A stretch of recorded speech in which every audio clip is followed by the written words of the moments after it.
Hello everyone, मैं विनय पांडे और आप देख रहे हैं आपका अपना YouTube channel target botany classes.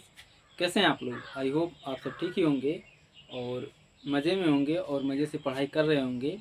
तो हम लोग पिछले लेक्चर में डाई हाइब्रिड क्रॉस यानी द्विसंकर संकरण को पढ़ चुके हैं और अब हम लोग इस लेक्चर में पढ़ने वाले हैं ट्राई हाइब्रिड क्रॉस या फिर त्रिसंकर संकरण। ओके, तो सबसे पहले प्रश्न उठता है कि त्रिसंकर संकरण या फिर ट्राई हाइब्रिड क्रॉस क्या है। तो जब दो या दो से अधिक अनुवांशिक विपर्यासी या तुलनात्मक लक्षणों को ध्यान में रखकर क्रॉस या संकरण कराया जाता है तो उसे पॉली हाइब्रिड क्रॉस या बहुसंकर संकरण कहा जाता है। ठीक, एग्जाम्पल के रूप में ट्राई हाइब्रिड क्रॉस यानी त्रिसंकर संकरण। ओके, त्रिसंकर संकरण में क्या होता है, इसमें तीन जोड़ी विपर्यासी या तुलनात्मक लक्षणों को ध्यान में रखकर संकरण कराया जाता है। ओके, तो देखिए मेंडल के द्वारा मेंडल जी ने तना लंबा, पीले बीज पत्र व गोल बीज पत्र वाले पादप को लिया और एक नाटा तना, हरे बीज पत्र और झुर्रीदार बीज वाले पादप को लिया। ठीक, और दोनों के बीच क्रॉस करा दिया। क्रॉस कराने के बाद F1 जनरेशन में सभी के सभी तना लंबा व पीले बीज पत्र और गोल बीज वाले पादप प्राप्त हुए। ठीक, तो उसके बाद F1 जनरेशन में जो है जो पादप प्राप्त हुए उनके गैमेट जो है सेग्रीगेट होंगे, अलग अलग होंगे। तो मेल और फीमेल के गैमेट 8-8 के गैमेट में सेग्रीगेट या अलग हो जाते हैं। देखिए यहाँ पर, देखिए ये मेल का गैमेट और ये फीमेल का गैमेट जो 8-8 के समूह में सेग्रीगेट हो गए हैं। ओके, काउंट कर लीजिए 1 2 3 4 5 6 7 8। ठीक, 8 AB और 8 AB। Okay, try hybrid cross का अनुपात आता है 27:9:9:9:3:3:3:3:1 के अनुपात में। ओके, इसका जो है ट्राई हाइब्रिड क्रॉस का चेकर बोर्ड हम इसलिए नहीं बनाए हैं कि चेकर बोर्ड जो है 8 लंबवत खाने बनाने पड़ते और 8 क्षैतिज खाने बनाने पड़ते। ठीक, हालांकि इतने लंबे क्वेश्चन एग्जाम में आने की संभावनाएं कम होती हैं। इतना जानते रहिए कि ट्राई हाइब्रिड क्रॉस में क्या होता है कि तीन जोड़ी विपर्यासी या तुलनात्मक लक्षणों का अध्ययन किया जाता है और ट्राई हाइब्रिड क्रॉस में अनुपात आता है 27:9:9:9:9:3:3:3:1 के अनुपात में। ओके, इतना है। अगर क्वेश्चन पूछे कि ट्राई हाइब्रिड क्रॉस में फेनोटाइप रेशियो और जीनोटाइप रेशियो पूछे, अगर पूछ ले क्वेश्चन कि ट्राई हाइब्रिड क्रॉस में फेनोटाइप रेशियो क्या होता है, तो आपको बताना है फेनोटाइप रेशियो 2⁻³ बराबर 8। ओके, और जीनोटाइप रेशियो पूछ ले तो 3⁻³ यानी 27। ठीक, तो इतना आपको ध्यान में रखना है। इसका एक छोटा सा डिफिनीशन है उसको, और इतना आप अगर जानते रहेंगे तो भी आपके लिए पर्याप्त है।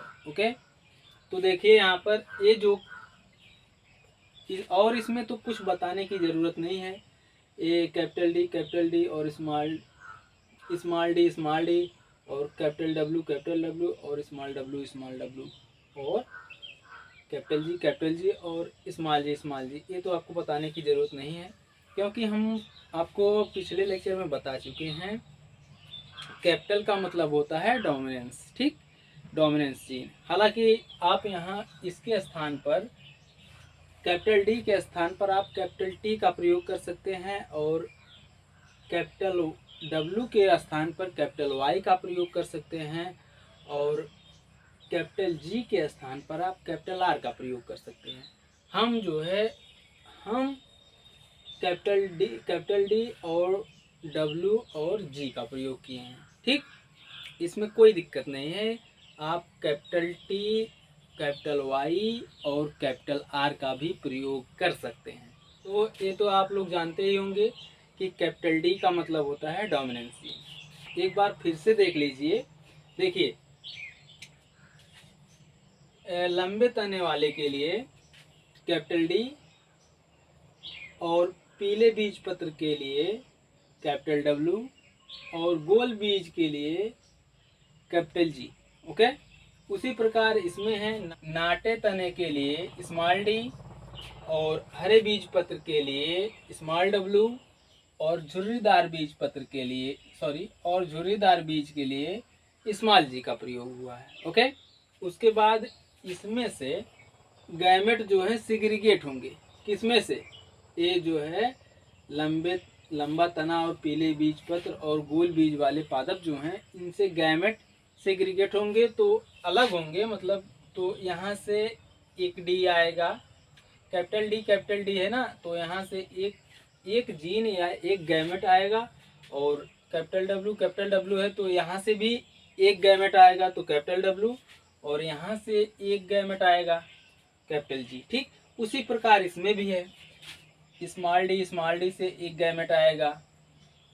ठीक, स्मॉल डी और फिर डब्ल्यू से एक गैमेट और फिर जो है जी से एक गैमेट। ठीक, अब ये दोनों गैमेट जो है इनका फर्टिलाइजेशन होगा, निषेचन होगा। तो F1 जनरेशन में सभी के सभी पादप जो हैं लंबे तने वाले, पीले बीज पत्र वाले और गोल बीज वाले पादप प्राप्त होंगे। ओके, क्योंकि आप लोग जानते हैं कैपिटल डी जो है small D, capital D gene small D को दबा देगा। ठीक, क्योंकि कैपिटल डी जो है डोमिनेंस है और स्मॉल डी जो है रेसेसिव है।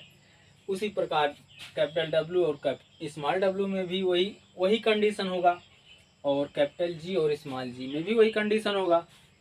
तो यहाँ पर हेट्रोजाइगस होगा। ठीक, हेट्रोजाइगस प्लांट होंगे, लेकिन सभी के सभी लंबे तने वाले, पीले बीज पत्र वाले और गोल बीज वाले पादप ही उगेंगे F1 जनरेशन में। ओके, इतना तो आपको समझ में आ गया होगा। एक बार फिर से ध्यान से कंसंट्रेट होकर के सुन लीजिए फिर से। ठीक, देखिए, मेंडल ने लंबे तने, पीले बीज पत्र, गोल बीज वाले पादप को लिया और एक नाटा तना, हरे बीज पत्र और झुर्रीदार बीज वाले पादप को लिया। ठीक, दोनों के बीच क्रॉस कराया। उसके बाद देखिए, यहाँ पर लंबे तने वाले पादप के लिए कैपिटल डी और पीले बीज पत्र के लिए कैपिटल डब्ल्यू और गोल बीज के लिए कैपिटल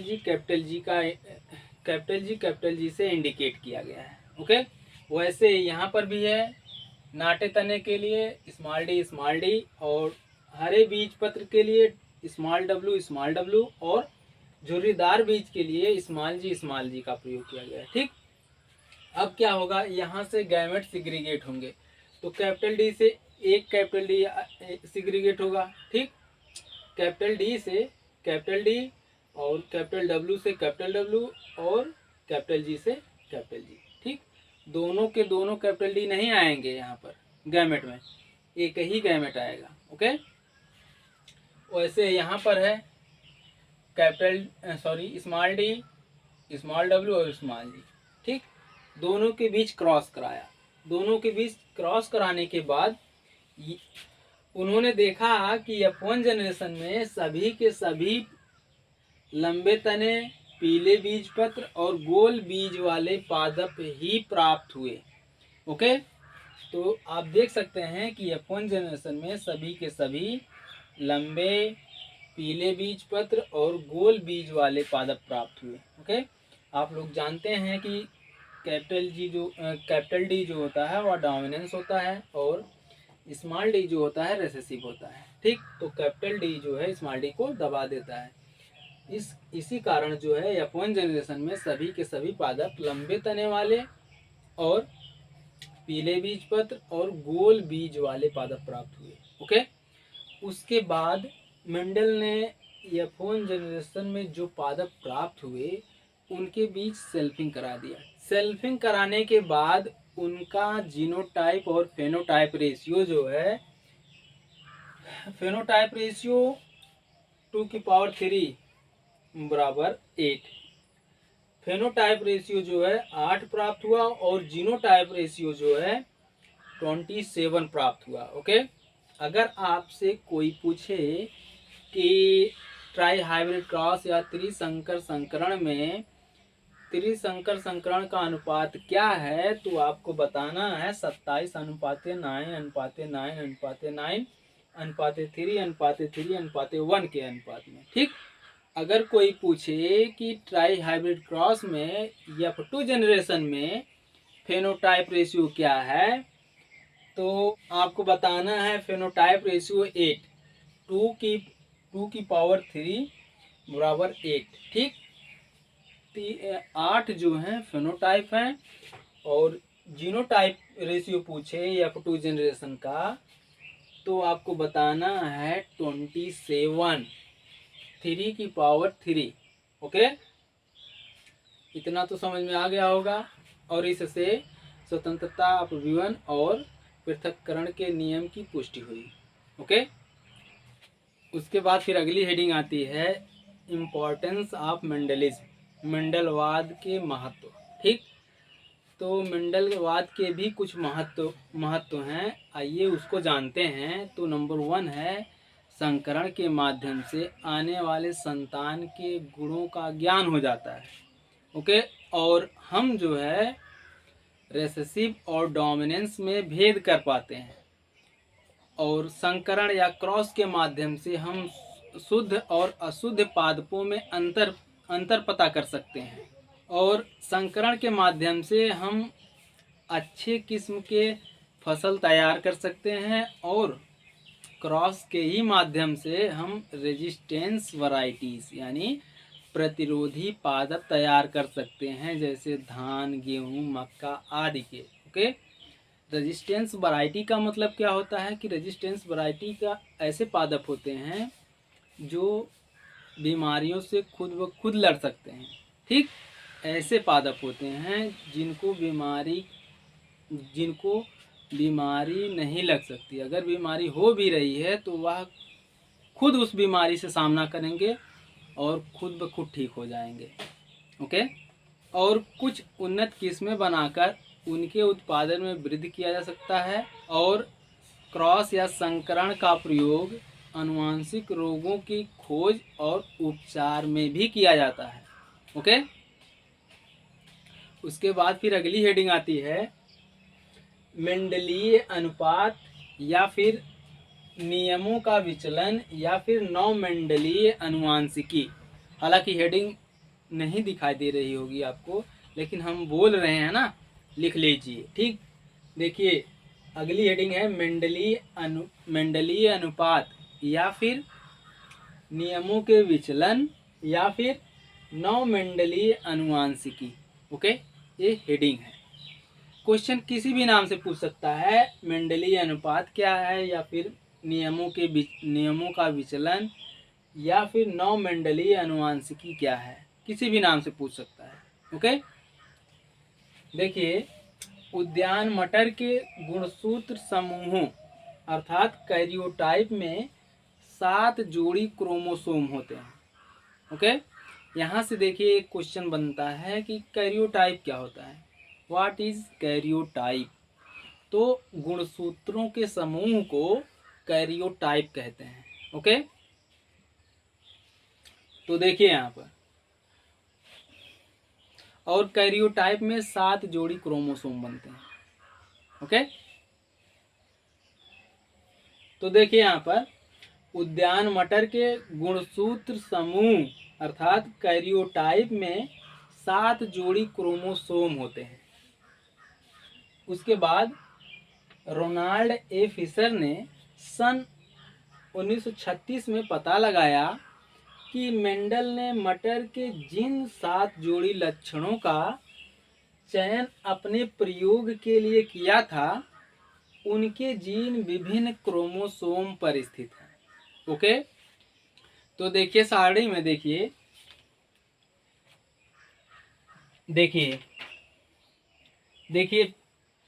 बीज का रंग, ठीक, बीज के रंग में कितने गुणसूत्र हैं, गुणसूत्रीय स्थिति यानी कितने गुणसूत्र हैं बीज के रंग में, एक गुणसूत्र है, ठीक, देखिए दिखाई दे रहा होगा।